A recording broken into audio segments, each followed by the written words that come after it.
আমগো দেশের বাইতুল মুকাররমের সম্মানিত খতিব আল্লামা মুফতি আব্দুল মালিক সাহেব দামাত বারাকাতুহুম, এত বড় বুজুর্গ, এত বড় কঠিন একটা বুজুর্গ, শুধু বাংলার জমিনে নয় গোটা বিশ্বের মধ্যে মহাব্বতের সাথে হাজার হাজার লক্ষ লক্ষ ছাত্র আছে।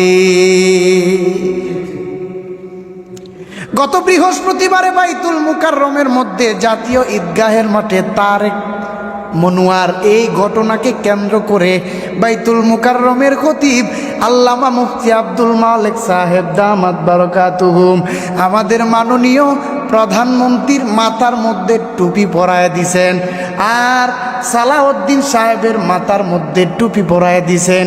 এই ঘটনাকে কেন্দ্র করে বাইতুল মুকাররমের খতিবের প্রতি বিদ্যাঙ্গুলি দেখায় বলে বেশি তেল মারবা না, যেন বাইতুল মুকাররম ছেড়ে পালাতে হয়। কোনো ভিত্তি নাই কথা, কি আজীব। এই যে গতকালকে বৃহস্পতিবার এই অবস্থাটা হয়েছে। এত সম্মানিত একজন মানুষ তারেক মনোয়ার, একটা মুরব্বী বৃদ্ধ বয়সে আসিয়াও এমন মাতলামি কথা শুরু করে দিছে। বৃদ্ধ বয়সের একটা ওজন থাকা দরকার ছিল, একটা মাধুর্যতা থাকা দরকার ছিল। আমার কথা কেমন হওয়া লাগবে, কেমন হওয়া উচিত। বাংলাদেশের বহু আলেম, বহু মানুষ এই টুপি পরানো দেখা কত খুশি হয়েছে।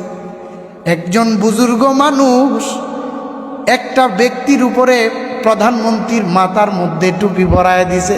আল্লাহ যদি কবুল করেন প্রধানমন্ত্রীরে আল্লাহ পাক ইসলামের বড় খাদেম বানায় দিবে, এই দেশটার মধ্যে কোরআনের আইন চালু হয়ে যাবে।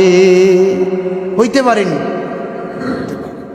অথচ আজীব তোমরা কি করতেছো, তোমরা কি করেছো এটা জাতি জানে, জাতি বুঝে। জাতিকে বিভক্ত করলে কি লাভ ভাই?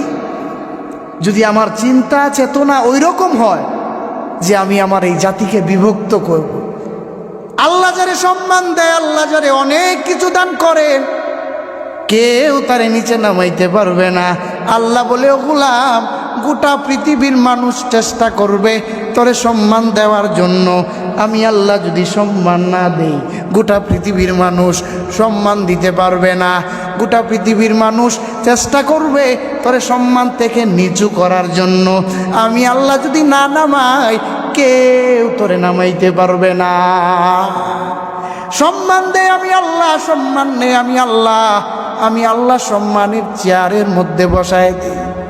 বাইতুল মুকাররমের খতিব আল্লামা মুফতি আব্দুল মালিক সাহেব রে গত 2 বছর আগেও সাধারণ মানুষরা চিনত না, অথচ আল্লাহ পাক এমন কুদরতের ইশারা দেখাইলেন, শুধু সাধারণ মানুষ না, শুধু বাংলাদেশ না, গোটা বিশ্বের মানুষ আজকে তাকে এত সুন্দরভাবে চিনে।